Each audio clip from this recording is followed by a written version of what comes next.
Well, here we go. It's my first ride in February. About time I tested myself a little.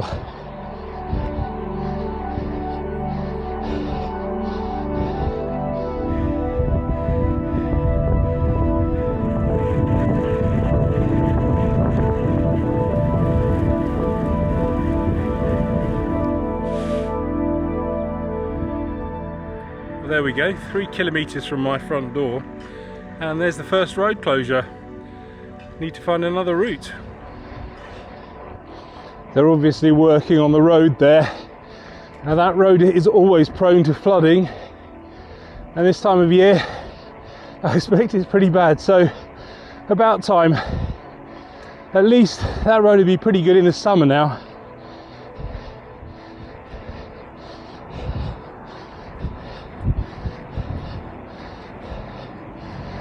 But what that means for me right now is this once quiet road is now quite busy.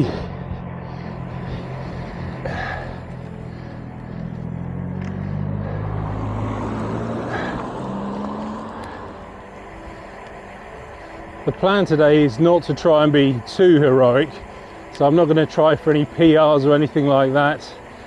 All I'm going to try and do is just my longest ride of the year again. I went out a couple of days ago and did 50 kilometers.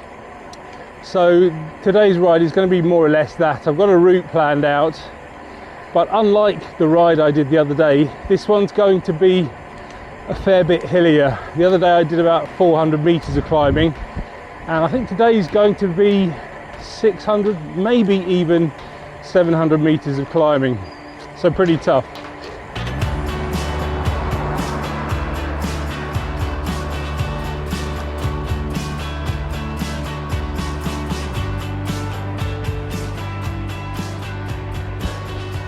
The reason I want to test myself today is, of course, my upcoming trip to ride the Cape Town Cycle Tour. That's rapidly approaching. I've only got 4 weeks today until I fly out, and when I get there I'm going to have to be able to ride 110 kilometers and climb 1600 meters, so it's kind of double what I'm going to do today.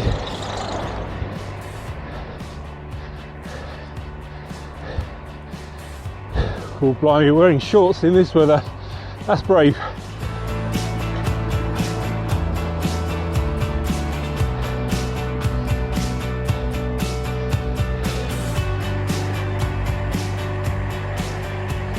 Today's route's a little bit dramatic. I'm currently cycling through a village called World's End, and very soon I'll be riding up past Cutthroat Lane. And then after that I'm going to start climbing up to the top of Beacon Hill, down Wheelie Down, and then up old Winchester Hill. They're both kind of local toughy climbs, so wish me luck.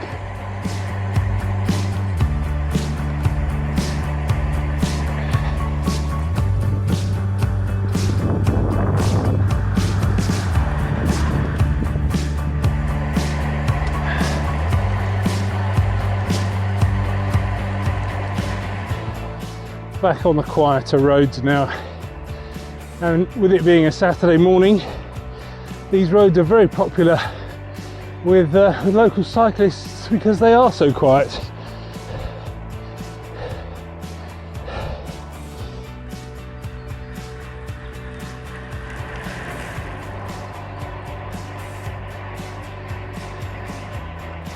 No, there's not a cycle lane on my left there, that's just a wide verge trying to keep people out of the potholes, including me.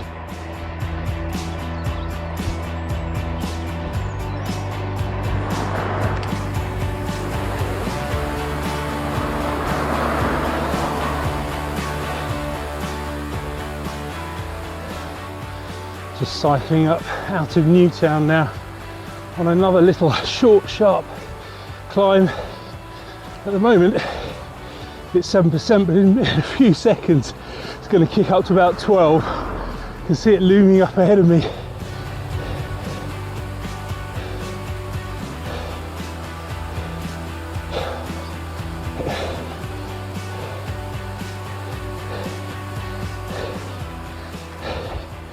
And there I am at the top. Piece of cake.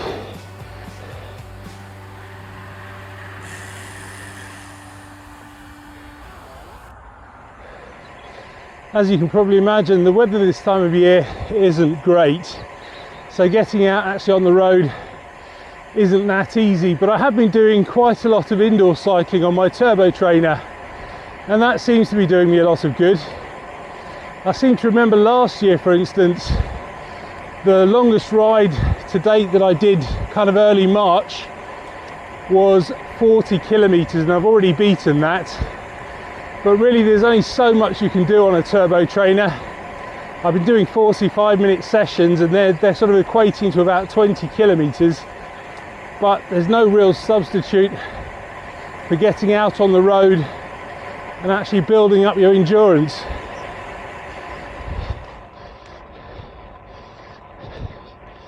Here we are on the infamous Cutthroat Lane climb. That's actually Cutthroat Lane there.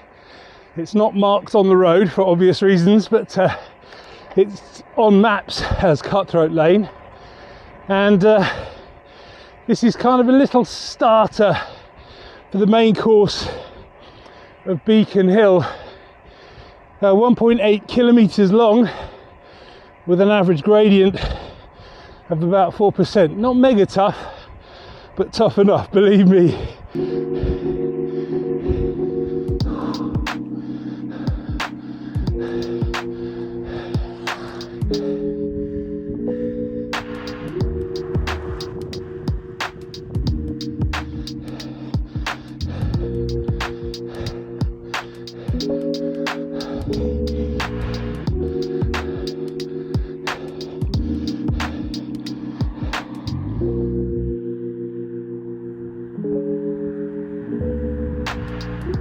That climb takes us to the top of Corhampton Down, which is one of the highest points here in Hampshire, but now just a hop, skip and a jump away is Beacon Hill, probably the highest point in Hampshire. This, boys and girls, is the climb of Beacon Hill. According to the Karoo, it's 2.5 kilometers long with an average gradient of about 5%. So again, not massively tough, but tough enough. Starts off fairly gently here at like 1%, and I can see it just kicking up in front of me. So again, just take it nice and easy. Just let the pedals almost turn themselves over.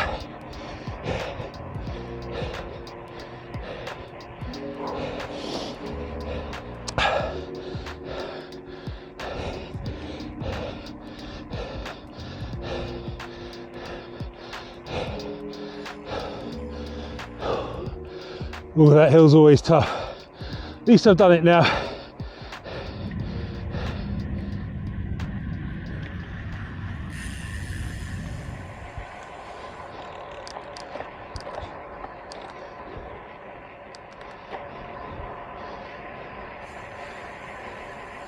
I can almost have a bit of a breather now, because it's pretty much downhill for a couple of kilometres to the bottom of Old Winchester Hill.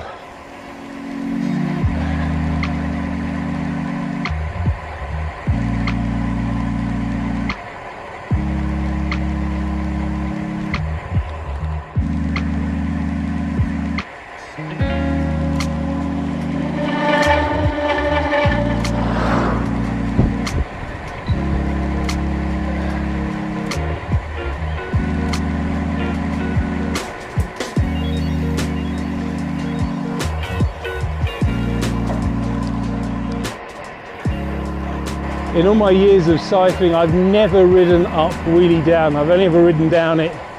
I really should do the opposite direction one of these days.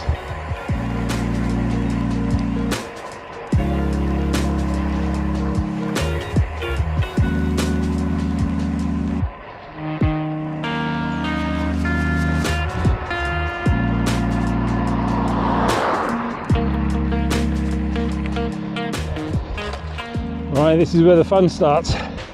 Old Winchester Hill.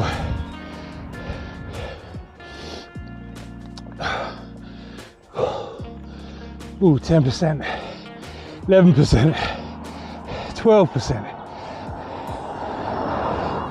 13%. Fortunately, this steep bit doesn't go on for long.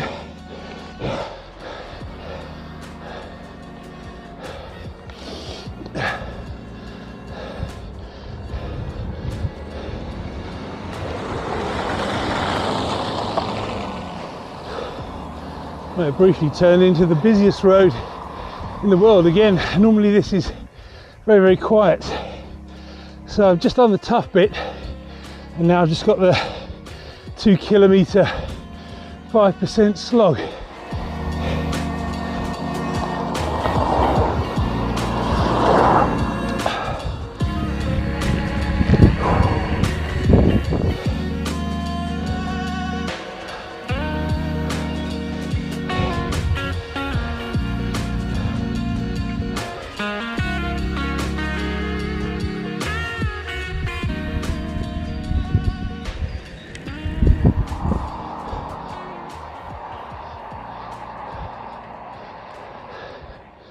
This is the top of old Winchester Hill, and I think I may have made a mistake about Beacon Hill being the highest point in Hampshire.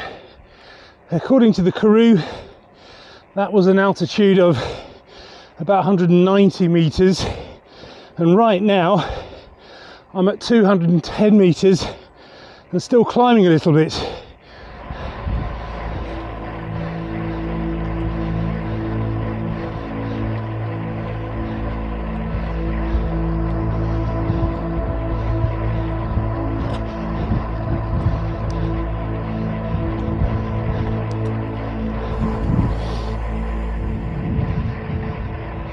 On a clear day you can see all the way to the Isle of Wight from this ridge, but needless to say today is not a clear day.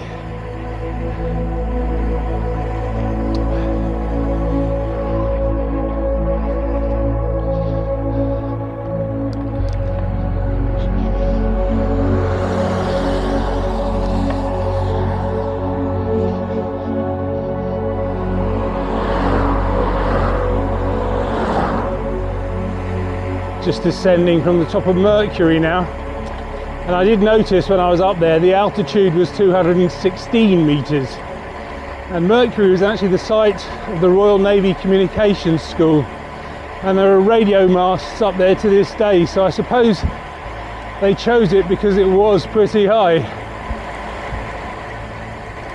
They've recently cut the trees down on the right hand side here, making this descent just feel completely different. Hardly recognise it.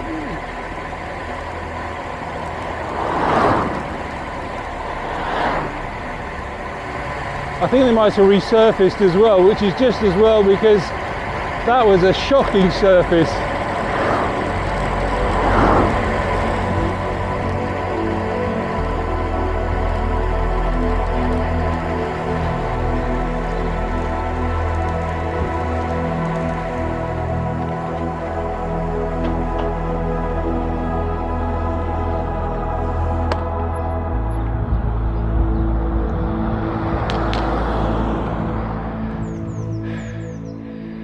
There we go, that's me more or less home now, and by the time I get back that will be 48 kilometers in the bank of fitness. Okay, it's not 51 that I was aiming for, and yes, I could extend it by a couple of kilometers, but can I really be bothered?